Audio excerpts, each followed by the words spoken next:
நாட்டிலே தற்பொழுது ஒரு திரைப்படம் போலதான் நாடு நடாத்தி கொண்டிருக்கிறார்கள்.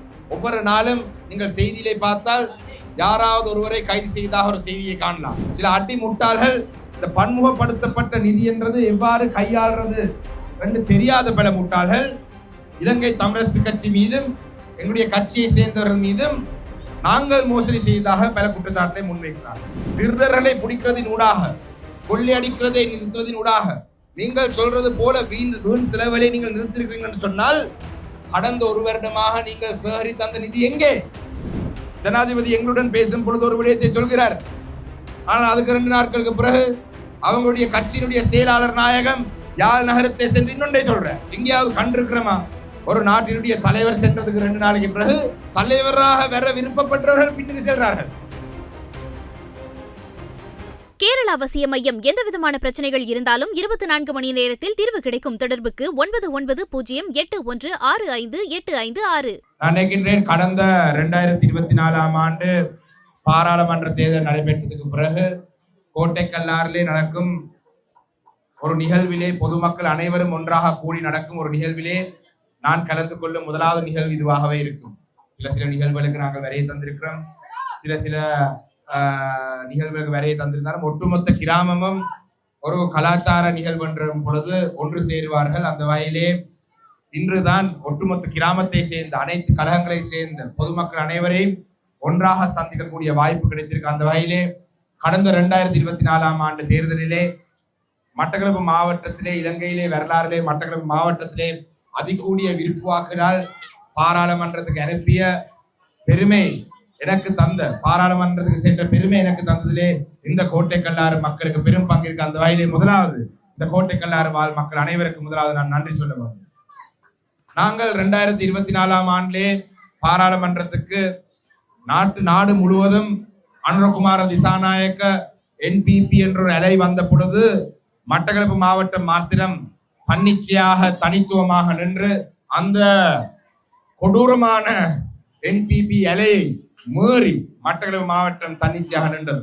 அது மாத்திரமல்ல, கடந்த உள்ளூராட்சி மன்ற தேர்தலிலும் கூட மட்டக்களப்பு மாவட்டம் தன்னிச்சையாக நின்று மட்டக்களப்பு மாவட்டத்தை வசிக்கும் தமிழ் மக்கள் தமிழ் தேசிய அரசியலிலே தமிழ் மக்களுக்கான ஒரு நிரந்தரமான அரசியல் தீர்வு வேணும் என்றதிலே உறுதியாக இருக்கும் ஒரு மக்கள் என்றதை உறுதிப்படுத்தியிருக்கிறார்கள். இந்த விடயத்தை நான் ஒரு சித்திரை கலாச்சார நிகழ்விலே ஏன் சொல்கிறேன் என்று சொன்னால், நான் இங்கே வரையை தந்த பொழுது நான் சந்தித்த பலர் என்னிடம் சொன்ன விடயங்கள் இந்த பிரதேசத்தினுடைய அபிவிருத்தியை சார்ந்த விடயங்கள் தான். குறிப்பாக இந்த மைதானத்தை புனரமைக்க வேண்டும், இல்லாவிட்டால் இந்த கோட்டைக்கல்லாறு பிரதேசத்திற்கு பல அபிவிருத்தி திட்டங்களை பற்றி சொல்லியிருந்தார்கள். குறிப்பாக கடந்த 2024 ஆண்டிலே நான் நினைக்கிறேன் இந்த வருடம் ஒட்டுமொத்த மட்டக்களப்பு மாவட்டத்துக்கே, அதாவது இந்த தேசிய மக்கள் சக்தி அரசாங்கத்தினுடைய ஒதுக்கீடுகளிலே பன்முகப்படுத்தப்பட்ட நிதி என்று ஒட்டுமொத்த மட்டக்களப்பு மாவட்டத்துக்கே தேசிய மக்கள் சக்தி ஒதுக்கிய அந்த நிதியை நான் தனியொரு பாராளுமன்ற உறுப்பினராக இருந்து கடந்த 2024 ஆண்டு தனிய கோட்டை கல்லாறு கிராமத்துக்கு மாத்திரம் நான் என்னுடைய ஒதுக்கீடுடாக ஒதுக்கியிருந்தேன். எங்களுடைய பாடசாலைக்குள்ளே ஒரு இண்டோர் ஸ்டேடியம் கட்ட வேண்டும் என்று எங்களுடைய முன்னாள் பிரதேச சபை உறுப்பினரும் இலங்கை தமிழரசு கட்சியுடைய மகளிர் அணி தலைவியும் ரஞ்சினி அக்கா முன்வைத்த வேண்டுகோளுக்கு நாங்கள் அந்த பாடசாலைக்குள்ளே ஒரு இண்டோர் ஸ்டேடியம் கட்டுறதுக்கான ஆரம்ப வேலையை நாங்கள் ஆரம்பித்திருந்தோம். இந்த அரசாங்கம் வந்ததுக்கு பிறகு அந்த அபிவிருத்தி பணியை தொடர்ந்து முன்னெடுப்போம், இல்லாவிட்டால் அந்த அபிவிருத்தி பணியை முடித்து விடுவோம் என்றதை விட்டுவிட்டு அந்த அபிவிருத்தி பணியை கூட முன்னெடுக்கிறதுக்கு முடியாத நிலையில் இருக்கிறார்கள். கடந்த வருடத்திலே கோட்டைக்கல்லாரை பொறுத்தளவிலே ஒரு கலாச்சார மண்டபம் இல்லை, ஒரு பொதுக்கூட்டம் நடத்தக்கூடிய ஒரு நிகழ்வு நடத்தக்கூடிய ஒரு மண்டபம் இல்லை. எல்லா கிராமங்களிலேயும் மண்டபங்கள் இருக்கின்றது. குறுக்க மடத்திலே இருக்கிற ஒரு கட்டிடத்தை திருத்தி புனரமைத்து ஒரு சிறந்த ஒரு கலாச்சார மண்டபமாக நாங்கள் அதை மாற்றி அமைத்து கொடுத்திருக்கிறோம். அதிலே அந்த நேரத்திலே கூட்டுறவு சங்கத்தினுடைய தலைவராக இருந்த தற்பொழுது எங்களுடைய தென்னிலை பெற்ற தவிசாளராக இருக்கிற வினோராஜாருக்கும் பெரும் பங்கு இருந்தது. அதே போலதான் களுவாஞ்சிக்குடியிலே இருக்கிற ராசமாணிக்கம் ஞாபகார்த்த மண்டபத்தை போன்றமைக்கிறதுக்கு நாங்கள் நிதி ஒதுக்கியிருந்தோம். துரதிருஷ்டவசமாக அந்த நிதியை திருப்பி அனுப்பிவிட்டிருந்தார்கள். ஆனால் கோட்டைக்கல்லாறிலே கூட்டுறவு சங்கத்துக்கு சொந்தமான ஒரு கட்டிடத்தை, அந்த கட்டிடத்தை புனரமைப்பு செய்து அந்த கட்டிடத்தை இன்னும் பெருப்பித்து ஒரு ஆரம்ப வேலையாக அதை செய்து இன்னும் பெருப்பித்து அதை செய்யலாம் என்ற ஒரு அவாவுடன் நாங்கள் அந்த வேலையும் ஆரம்பித்தோம். ஆனால் அந்த வேலையும் இன்று முடிக்கிறதுக்கு இந்த அரசாங்கத்தில் இருக்கிற பலர் தடையாக இருக்கிறார்கள். நான் இதை ஏன் சொல்கிறேன் என்று சொன்னால், எங்களுடைய மக்கள் கடந்த காலத்திலே சரியான தீர்மானங்களை எடுத்திருந்தார்கள், விழிப்பாக இருந்திருந்தார்கள். நாட்டிலே தற்பொழுது ஒரு திரைப்படம் போலதான் நாடு நடாத்தி கொண்டிருக்கிறார்கள். ஒவ்வொரு நாளும் நீங்கள் செய்தியிலே பார்த்தால் யாராவது ஒருவரை கைது செய்ததாக ஒரு செய்தியை காணலாம். யாராவது ஒருவர் அதை பார்த்தால் எங்களுடைய மக்களும் திருடர்களை கைது செய்கிறார்கள், இல்லாவிட்டால் திருடர்களை சிறையிலே அடைத்து விடுறார்கள் என்று சந்தோஷப்படுறார்கள். எங்களுக்கும் சந்தோஷம்தான். மட்டக்களப்பு மாவட்டத்திலே சொத்துகள் வளங்களை களவெடுத்த பலருடைய பட்டியலை வெளியிட்டதிலே பெருமளவான பங்கு எனக்கு இருக்கின்றது. 2020ஆம் ஆண்டு பாராளுமன்றத்துக்கு சென்ற காலப்பகுதியிலே இருந்து மட்டக்களப்பு மாவட்டத்தில் இருக்கிற மண் வளங்களை சூறையாடுவதை பற்றி, மட்டக்களப்பு மாவட்டத்திலே 1 லட்சம் வேலையிலே கொள்ளையடித்ததை பற்றி, மட்டக்களப்பு மாவட்டத்திலே கான்ட்ராக்ட் செய்து கொள்ளையடித்ததை பற்றி தொடர்ச்சியாக வெளிப்படுத்தி வந்தவர்கள் நாங்களும் இந்த ஊழல் மோசடிகளை தடுக்கிறதுக்கு நிறுத்துவதற்கு நாங்கள் கூடுதலாக குரல் கொடுக்கிறோம். நான் அண்மையிலே கூட சொல்லியிருந்தேன், சில அடி முட்டாள்கள் இந்த பன்முகப்படுத்தப்பட்ட நிதி என்றது எவ்வாறு கையாள்றது என்று தெரியாத பல முட்டாள்கள் இலங்கை தமிழரசு கட்சி மீதும் எங்களுடைய கட்சியை சேர்ந்தவர்கள் மீதும் நாங்கள் மோசடி செய்ததாக பல குற்றச்சாட்டுகளை முன்வைக்கிறார்கள். எங்களுடைய மக்கள் அனைவருக்கும் தெரியும், பன்முகப்படுத்தப்பட்ட நிதி என்று சொல்வது நிதி அமைச்சினூடாக, மாவட்ட செயலகத்தினூடாக, பிரதேச செயலாளர்களூடாக, சமூக மட்ட அமைப்புகளினூடாக தான் அந்த வேலை திட்டங்கள் நடைபெறும். அது ஒரு கட்சியை சேர்ந்தவருக்கோ, இல்லாவிட்டால் ஒரு பாராளுமன்ற உறுப்பினருக்கோ, இல்லாவிட்டால் ஒரு பிரதேச சபை உறுப்பினருக்கோ அவருடைய கையிலே அந்த நிதியை வழங்குவது அல்ல. இப்ப நாங்கள் இந்த பாடசாலைக்கான இண்டோ ஸ்டேடியத்தை கட்டுவது நாளைக்கு ஒரு கிராம மட்ட அமைப்பு தான் அதனுடைய அந்த பொறுப்பு எடுத்திருக்கும். நாங்கள் செய்யவில்லை. அந்த கிராம மட்ட அமைப்பு பிரதேச செயலாளருடன் ஒப்பந்தம் செய்துதான் அதை செய்வார்கள்.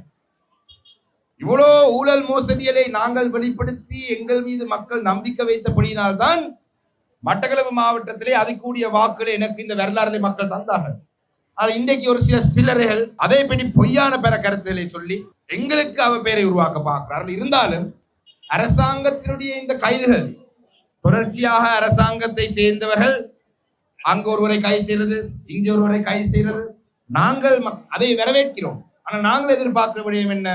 இந்த கைது செய்யறதின் ஊடாக, திருடர்களை பிடிக்கிறதின் ஊடாக, கொள்ளையடிக்கிறதை நிறுத்துவதின் ஊடாக நீங்கள் சொல்றது போல வீண் செலவுகளை நீங்கள் நிறுத்திருக்கிறீங்கன்னு சொன்னால், கடந்த 1 வருடமாக நீங்கள் சேகரித்த அந்த நிதி எங்கே? அந்த சேகரித்த நிதியை வைத்து தாருங்கள், நாங்கள் இந்த கோட்டைக்கல்லார் இருக்க இந்த மைதானத்தை புனரமைப்பு செய்வோம். கடந்த வருடங்களிலே அபிவிருத்தி செய்ய முடியாம போனதுக்கான காரணம் கள்ளன் களவெடுத்தான். சரி, இப்பதான் நீங்கள் வந்து கள்ளனை பிடிக்கிறீங்கன்னு சொன்னால் 1 வருஷத்துக்குள்ள நீங்க சேகரித்த நிதியை தாங்க இந்த மைதானத்தை நாங்க புனரமைப்பு செய்வோம். இன்றைக்கு நாங்க இங்க வரையை தந்த பொழுது வெயிலே தான் இருக்கிற மேடையிலே நாங்கள் இன்னும் கொஞ்சம் ஒரு சிறப்பான மேடை அமைத்து எங்களுடைய மக்கள், பார்வையாளராக இருக்கிற மக்களுக்கு இதிலே இன்னும் தேவையான வசதிகளை ஏற்படுத்தி நாங்கள் கோட்டைக்கல்லாரில் இருக்கிற இந்த மைதானத்தில் சிறப்பான மைதானத்தை மாற்றுவோம். நீங்கள் திருடர்களை பிடித்து வீண் செலவுகளை நிறுத்தி நீங்கள் இந்த சேமித்த காசு வடக்கு கிழக்கிலே வாழும், மட்டக்களப்பிலே வாழும், கோட்டைக்கல்லாத்திலே வாழும் தமிழ் மக்களுக்கு கிடைக்காவிட்டால் நீங்கள் இந்த அரங்கேற்றும் நாடகத்தை எங்களுடைய மக்கள் இன்றும் ஏற்றுக்கொள்ள மாட்டார்கள், நாளைய தினமும் ஏற்றுக்கொள்ள மாட்டார்கள். இந்த பிரதேசத்தை பொறுத்தளவிலே எத்தனையோ குறைபாடுகள் நிவர்த்தி செய்ய வேண்டியது இருக்கின்றது. ஆனால் பிரதேச மட்ட கூட்டங்கள், மாவட்ட மட்ட கூட்டங்களை நாங்கள் நடத்தினாலும் கூட இன்று இந்த ஜேவிபி அரசாங்கத்துடைய அனைத்து தீர்மானங்களும் எடுக்கப்படுவது கொழும்பிலே பெலவத்து என்று அழைக்கப்படும் அவங்களுடைய தலைமைச் செயலகத்திலே மாத்திரம்தான். அமைச்சராக இருக்கட்டும், பிரதமராக இருக்கட்டும், யாராக இருக்கட்டும், சில நேரங்களில் சந்தேகங்கள் வருகின்றது. ஜனாதிபதிக்கு கூட தீர்மானங்கள் எடுக்க முடியுமா என்ற சந்தேகங்கள் வருகின்றது. ஜனாதிபதி எங்களுடன் பேசும் பொழுது ஒரு விடயத்தை சொல்கிறார். ஆனால் அதுக்கு 2 நாட்களுக்கு பிறகு அவங்களுடைய கட்சியினுடைய செயலாளர் நாயகம் யாழ் நகரத்திலே சென்று இன்னொன்றை சொல்றார். எங்கேயாவது கண்டிருக்கிறோமா? ஒரு நாட்டினுடைய தலைவர் சென்றதுக்கு 2 நாளைக்கு பிறகு தலைவராக வர விருப்பப்பட்டவர்கள் பின்னுக்கு செல்றார்கள். நான் இதை ஏன் இந்த இடத்துல சொல்றேன்னு சொன்னால், பலர் நினைக்கலாம் கலாச்சார நிகழ்வுக்கு நாங்கள் வருகை தந்த நாங்கள் இவர் என்ன தேசிய மக்கள் சக்தியை பற்றி பேசுறார். ஆனால் இந்த விழிப்புணர்வை நாங்கள் தர வேண்டும். எங்களுடைய மக்களுக்கு வாய்ப்புகள் கிடைக்கும் பொழுது நாங்கள் இந்த விடயங்களை சொல்ல வேண்டும். நிதியை வீண் செலவுகளை நிறுத்த வேண்டும் என்ற அடிப்படை உறுதிப்பாடோடு நாங்களும் இருக்கிறோம். ஆனால் உண்மையிலேயே அதை செய்வீர்களா இருந்தால் எங்களுடைய பிரதேசங்கள் இன்னும் எவ்வளவு அபிவிருத்தி அடைந்திருக்க வேண்டும். இன்று குற்றச்சாட்டுகள் முன்வைக்கப்பட இன்று ஒரு செய்தியை பார்த்திருந்தேன்.